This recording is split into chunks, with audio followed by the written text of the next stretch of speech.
Is this what an angel actually looks like according to the Bible? Or is this what an angel looks like according to the Bible? No, seriously, this is an angel according to the Bible, John the Baptist. Let me show you. Did you know that the word angel is not in the Bible at all? And you may be thinking, I see the word angel all the time. It's everywhere in the Bible. So you're obviously wrong. Close the video. Case closed, right? Well, hold on.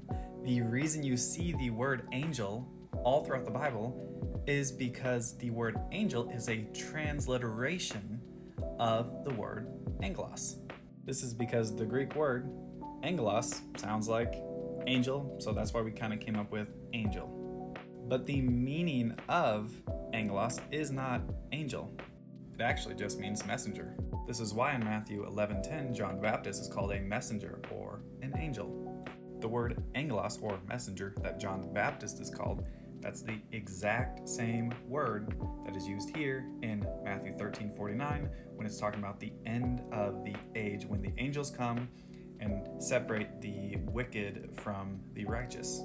So you may be thinking, well, this is no big deal, but that's not entirely true, because by translating the word angel, it has kind of shaped our understanding of what that actually means in Scripture. The translators put angel there rather than messenger because they want you to think a certain way and have a certain picture in your mind when you read that, rather than letting the context inform you of how you should interpret messenger. Just imagine if you were to change the word angel every time you read it in the Scripture to messenger. This may actually cause you to pause as you're reading and think about the context and think about what messenger this actually is. Is it a human messenger or some type of spiritual messenger? One example of how we can get messed up when we just assume that angel means, a divine or spiritual messenger is in Revelation 1:20, when it's talking about the 7 stars that are the 7 angels or 7 messengers. Sometimes when people read this, they say, oh, this is talking about some spiritual being that's like your guardian angel watching over the 7 churches. But the context of this is not some type of spiritual being.